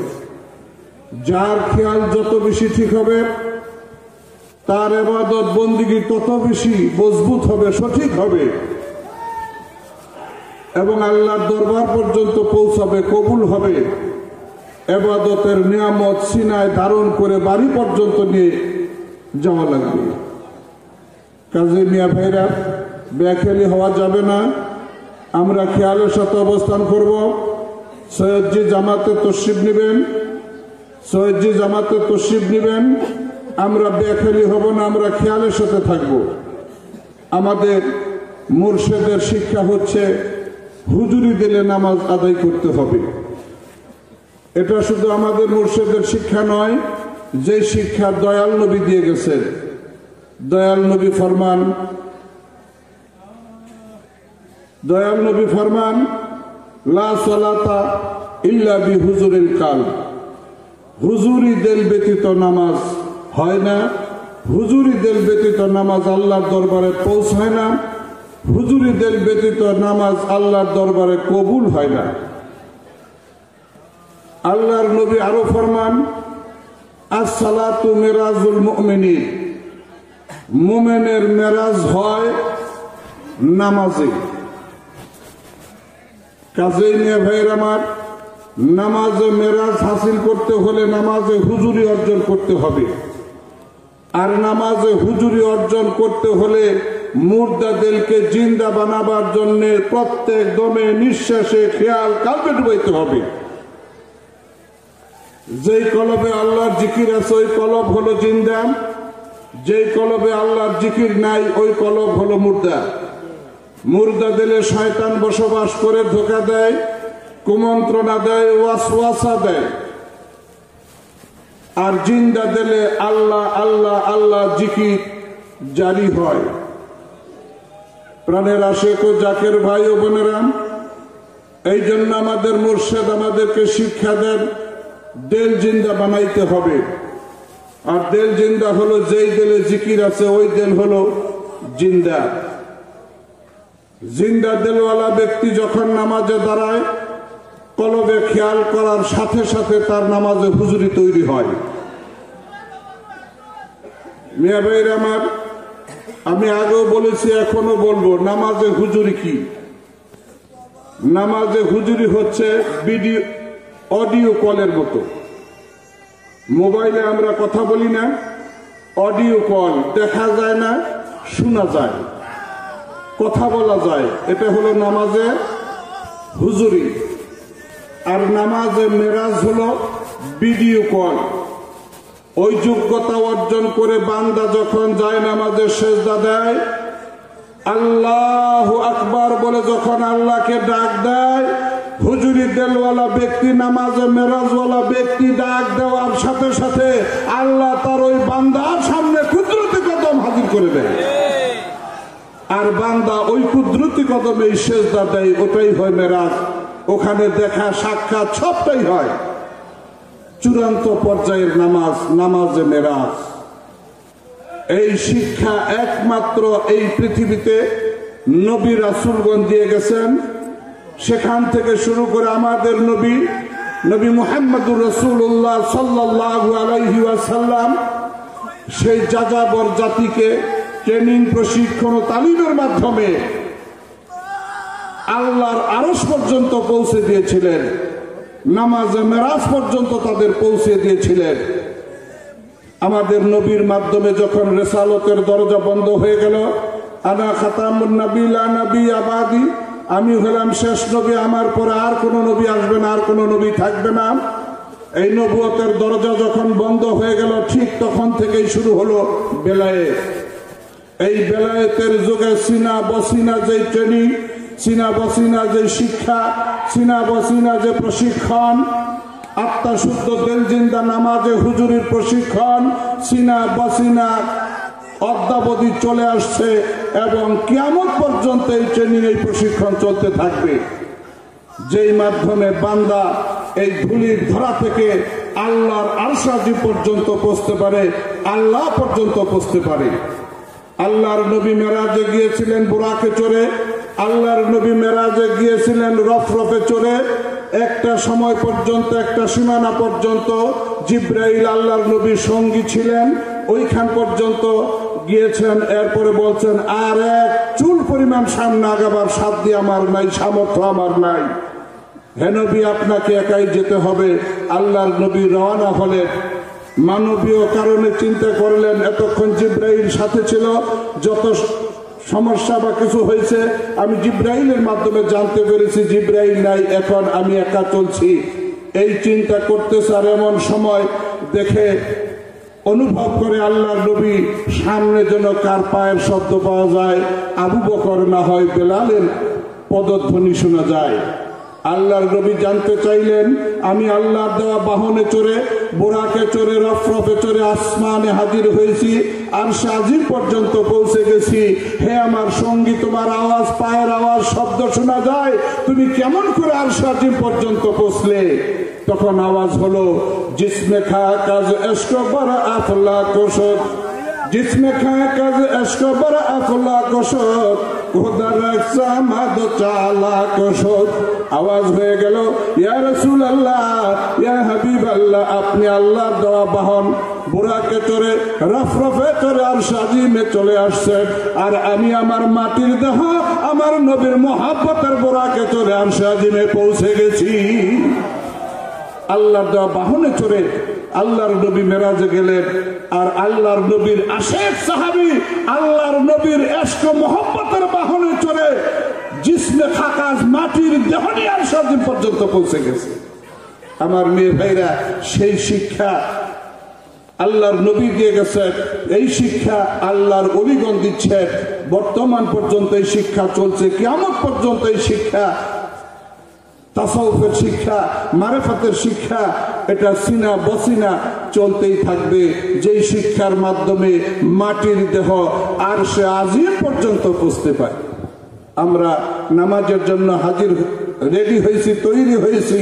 সৈয়দি তশরিফ নিলেই হুকুম হওয়ার সাথে সাথে আমরা নামাজ আদায় করব। হতে পারে আমার আপনার কারো জন্য হয়তো আজকের এই জামাত জীবনের শেষ জামাত হতে পারে। গত বছর হয়তো এমন অনেক ভাই ছিলেন যেই জলসায় ওরস পাকে হাজির ছিলেন, আজকে হয়তো তারা দুনিয়ার জমিন থেকে বিদায় হয়ে গেছে, তারা হয়তো আজকে জাহেরাতে আসতে পারেন নাই।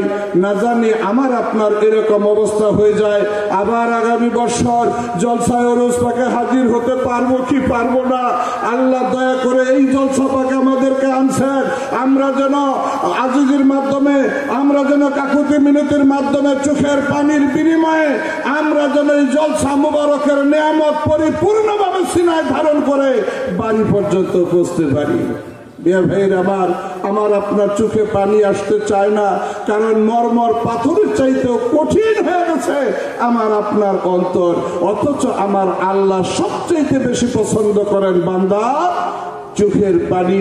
এই জন্য আল্লাহ কোরআনে পাকের মধ্যে ঘোষণা করেন, ফালিয়াদহাকু কালিলাও ওয়া ইয়াবকু কাসীরা। বান্দা বেশি বেশি করে কাঁদো, কম কম হাসো, কম কম হাসো, বেশি বেশি করে কাঁদো। কাঁদলে গুনাহ মাফ হয়, কাঁদলে সিনা সাফ হয়, কাঁদলে মাওলা রাজি হয়, কাঁদলে জাহান্নামের আগুন হারাম হয়ে যায়। আমার দয়াল নবী তাই হাদিসে ঘোষণা করেছেন, মা মিন আবদে মুমিনে ইয়াখরুজু মিন আইনাইহি দুমুউন ওয়া ইন কানা মিসলা রাসুজ জুবার। আমার দয়াল নবী বলেন, যদি আল্লাহ আল্লাহ রাসূলের মহব্বত অথবা ভয়তে কারো চোখের কোনা দিয়া মাছির মাথা পরিমাণ এক ফোঁটা এক বিন্দু চোখের পানি বের হতে দেরি হয়, আল্লাহ ওই বান্দার জিন্দেগির গুনাহ ক্ষমা করতে দেরি হয় না। এই চোখের পানির দাম আল্লাহর দরবারে এত বেশি। আমার আপনার মুর্শিদ দয়াল বাবা জান বলে গেছেন, মুরিদ যদি সূর্য ওঠার দেশে থাকে আর পীর যদি সূর্য ডুবার দেশে থাকে, যদি মহব্বতের কানেকশন থাকে, তাহলে সেই কানেকশনের মাধ্যমে নিয়ামত অর্জন করা যায়।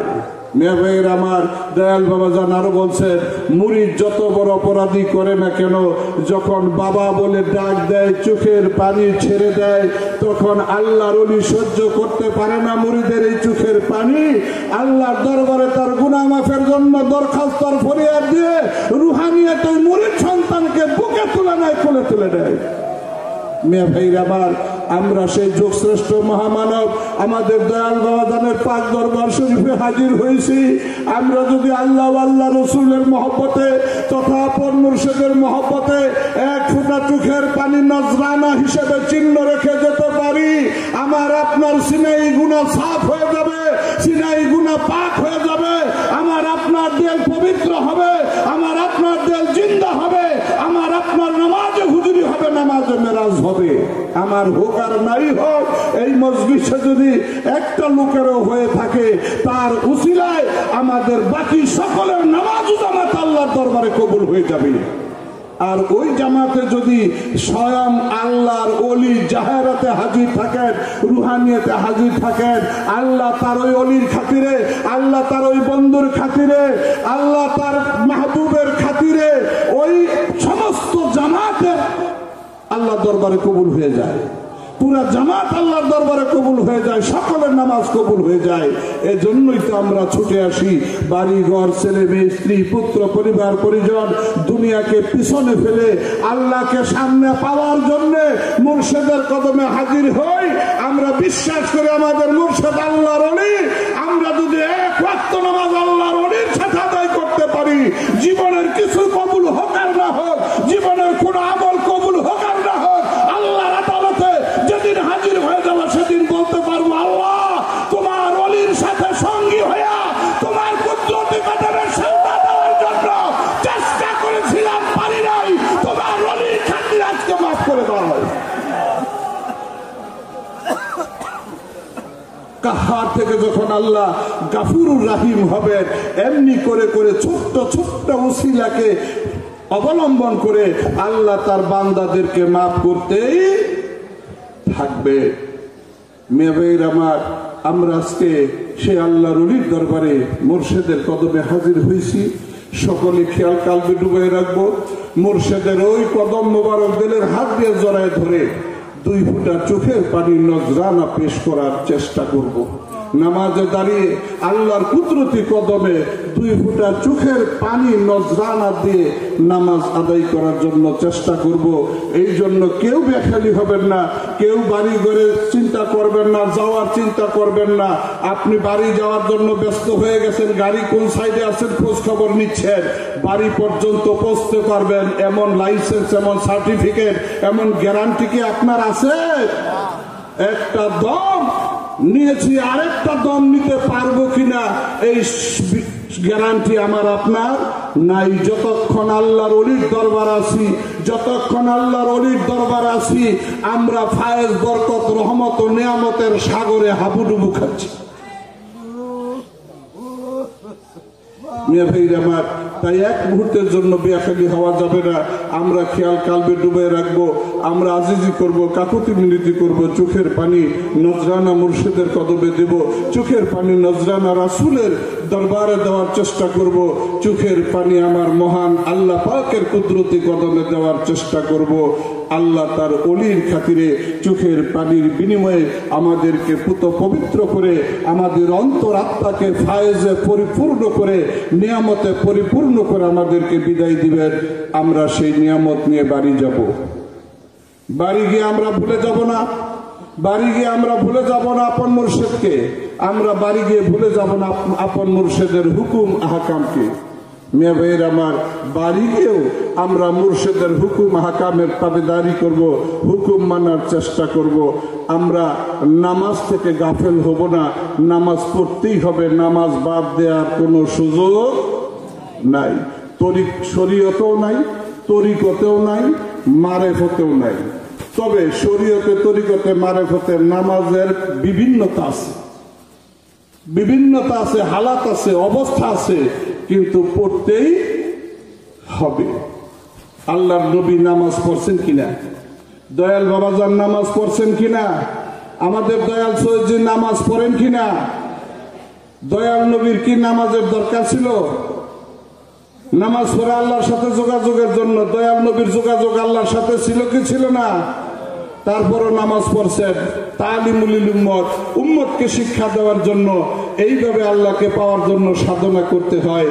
এবং আল্লাহর নবীর, আল্লাহর ওলিদের ইবাদত হচ্ছে, নবীর ইবাদত হচ্ছে উম্মত তরাবার জন্য, আল্লাহর ওলির ইবাদত হচ্ছে মুরিদ তরানোর জন্য। ইয়াশফাউ ইয়াউমাল কিয়ামা সালাসা, 3 শ্রেণী কিয়ামতের ময়দানে সুপারিশ করে অগণিত মানুষকে জান্নাতে নিয়ে যাবেন। আল আম্বিয়া উসমাল উলামা উসমা শুহাদা। মিয়া ভাইয়ের আমার, প্রথম শ্রেণী নবী রাসূলগণ, হক্কানি আলেম অর্থাৎ যারা ওলি তারা,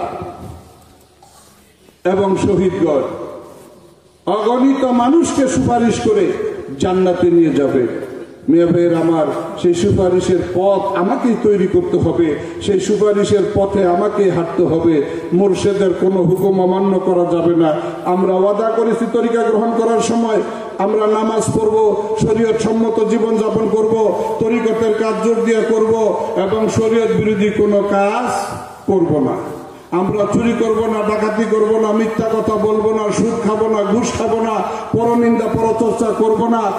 এইগুলি ওয়াদা করে আমরা তরিকা গ্রহণ করছি। এখন এইগুলা আমাদের পালন করার দরকার আছে না নাই?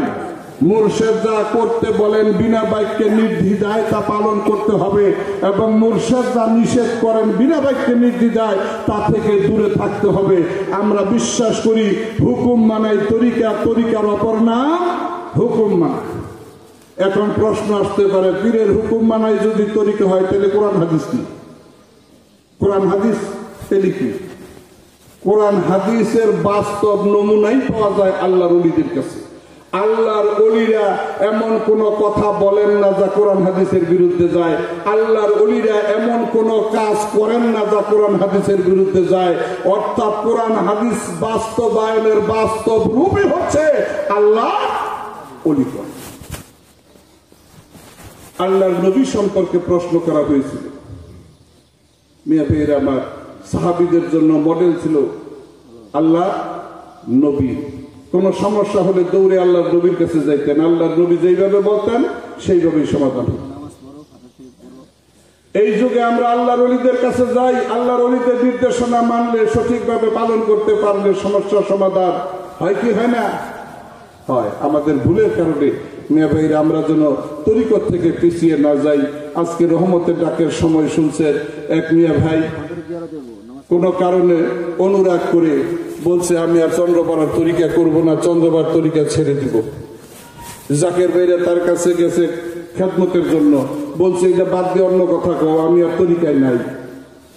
তারপরে সে স্বপ্নে দেখছে বাম দুইটা রাস্তা, একটা ডাইনে একটা বামে, বামের রাস্তায় চলছে। কিছু দূর যাই দেখে ওই রাস্তার সামনে সৈয়দজি দাঁড়ালো। উনি ওই রাস্তায় যাইতে চায়, সৈয়দজি ওনাকে বারবার বারণ করেন এবং শেষ পর্যন্ত তাকে বাধ্য করেন ডাইনের রাস্তায় যাইতে। উনি ডাইনের রাস্তায় গিয়ে শেষ প্রান্তে দেখলেন এক অবস্থা যা জান্নাতের নমুনা। এখন ওনার মনের মধ্যে চিন্তা হলো যে আমি ডাইনে গিয়ে জান্নাতের নমুনা দেখলাম, তাহলে বামে যাইতে দেওয়া হলো না কেন? বামে কি আছে দেখতে হবে। এবং শেষ প্রান্তে গিয়ে দেখলেন সেখানে জাহান্নামের নমুনা। আল্লাহর ওলিগণ দুনিয়ার মানুষ জাহান্নামে যাক এই জন্য তারা চিন্তা করে না, এই জন্য তারা দুনিয়া আসেন নাই, বরং আল্লাহর ওলিগণ পৃথিবীতে আগমন করেছেন জাহান্নামী মানুষদেরকে ট্রেনিং প্রশিক্ষণের মাধ্যমে রূপান্তরিত করে জান্নাতি মানুষ বানাবার জন্য। যেমন আল্লাহর নবী সেই আইয়ামের জাহেলিয়া যুগের সেই বর্বর জাতি উপজাতি তাদেরকে ইসলামের ট্রেনিং এবং প্রশিক্ষণ দিয়ে জান্নাতের উপযোগী করেছিলেন এবং অনেকেই দুনিয়ার জমিনে থাকা অবস্থায় জান্নাতের সার্টিফিকেট পেয়েছিলেন, যাদেরকে আমরা এইভাবে জানি আশারায়ে মুবাশশিরা। যেই 10 জন দুনিয়ায় জিন্দা থাকতেই জান্নাতের খবর সুসংবাদ পেয়েছিলেন। এই 10 জনই শুধু নয়, আরো বিভিন্ন ভাবে বিভিন্ন সময় আল্লাহ রসুল অনেককেই জান্নাতের শুভ সংবাদ দিয়েছেন। এই 10 জন সবচাইতে বেশি মশহুর এবং পরিচিত হয়েছে এই জন্য যে আল্লাহর নবী কোন মজলিসে এই 10 জনের নাম একসাথে একত্রে আলোচনা করে উল্লেখ করেছিলেন। এই জন্য এই 10 জন প্রসিদ্ধ হয়ে গেছে। এই 10 জন ছাড়াও আরো অনেকেই জান্নাতের শুভ সংবাদ প্রাপ্ত জিন্দা অবস্থায় হয়েছে। মিয়া ভাইরা আমরা যদি আল্লাহর ওলিদেরকে ওইভাবে অনুসরণ করতে পারি, আশারায়ে মুবাশশিরা যেভাবে অনুসরণ করছেন, তাহলে আমরা ওই নিয়ামতের ভাগীদার হইতে পারি কি পারি না? হযরত আবু বকর রাদিয়াল্লাহু তাআলা আল্লাহর নবীর দরবার থেকে বিদায় নিয়ে রওনা হন বাড়ির দিকে। কিছু দূর যাওয়ার পরে আবার চলে আসে, কিছুক্ষণ অপেক্ষা করেন, অবস্থান করেন, আবার বিদায় নিয়ে চলে যান, আবার ফেরত আসেন, আবার কিছুক্ষণ অপেক্ষা করেন, আবার বিদায় নিয়ে চলে যান। কয়েকবার এইরকম করার পরে আল্লাহর নবী জানতে চাইলেন, হে আবু বকর, আপনি বারবার আসতেছেন, বিদায় নিচ্ছেন, বাড়ি রওনা হচ্ছেন, আবার কিছু দূর যাওয়ার পরে ফিরে আসছেন, এরকম করতেছেন কেন? হযরত আবু বকর রাদিয়াল্লাহু তাআলা আনহু বলেন, ইয়া রাসূলুল্লাহ, ইয়া হাবিবাল্লাহ, আমি যখন আপনার থেকে বিদায় নিয়ে বাড়ির পথে রওনা হয়ে যাই, কিছু দূর যাওয়ার পরে আমার মনে হয়ে যায় আমি আবু বকর যদি আজকে রাত্রে মৃত্যুবরণ করি, মরে যাই, আমি তো আর আমার দয়াল নবীর চেহারা মুবারক দেখতে পারবো না। এই কথা যখন মনে হয়ে যায় আমি ফিরে আসি এই নূরে জামাল চেহারা মুবারক দেখার জন্য। আমি তৃপ্ত হয়ে যাই, আবার রওনা হয়ে যাই বাড়ির পথে। আবার যখন মনে হয়ে যায় আমি যদি মরে যাই দয়াল নবীর নূরে চেহারা মুবারক দেখতে পারবো না, আবার তখন ফিরে আসি, আবার চলে যাই। আবার যখন ওই কথা মনে হয়ে যায় আমি আবার আপনার চেহারা মুবারক দেখার জন্য আপনার কাছে ফিরে আসি। মেয়ে ভাইয়ের আমার, এমনি করে আল্লাহর নবীকে ভালোবাসছেন, এমন করে আল্লাহর নবীর চেহারা জন্য আল্লাহর নবীর সাহাবীরা পাগল ছিলেন, ব্যতিব্যস্ত ছিলেন। সব সময় তারা নবীর চেহারা মুবারক দেখার জন্য একদল সাহাবী পাগল ছিলেন, যারা মসজিদে নববীর বারান্দায় অবস্থান করতেন, যাদের পরিচয় হলো আসহাবে সুফফা। 3 দিন 7 দিন পর্যন্ত নাহারি হয়ে মসজিদে নববীর বারান্দায় আসহাবে সুফফারা অবস্থান করতেন। সামনে খানা দেওয়া হলেও 3 দিন 7 দিনের অনাহারি থাকা সত্ত্বেও তাদের সামনে খানা আসছে, তারা খানার দিকে তাকায় না। 3 দিনের অনাহারি সাহাবী আসহাবে সুফফারা খানার দিকে তাকায় না, আমার দয়াল নবীর চেহারা মুবারকের দিকে তাকাইয়া থাকে। যেই নবীর চেহারা দেখলে সাহাবীরা 3 দিনের ক্ষুধার যন্ত্রণা ভুলে যাইতেন।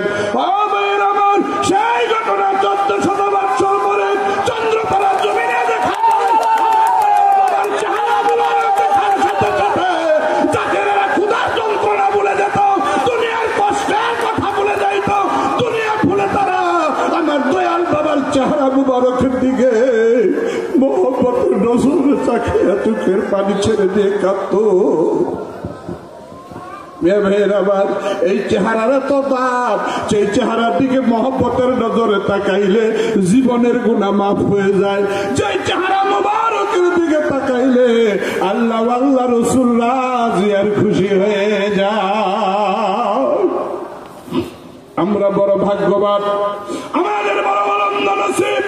একজন নয়, 2-2 মহামানব চন্দ্রতলার দরবারে আমরা পেয়েছি। এই অমূল্য ধান পায়াও যেন আমরা নিঃস্ব না হয়ে যাই, আমরা যেন হৃদয়ে ধারণ করতে পারি, বুকে ধরে রাখতে পারি। আল্লাহর কাছে দয়া ভিক্ষা চাই। সকলেই কাতার করে দাঁড়ান, ভাইরা সকলেই কাতার করে দাঁড়ান, সুন্নত পড়েন, সকলেই কাতার করে দাঁড়ান, সুন্নত পড়েন। সবাই কেবলা মুখে হন।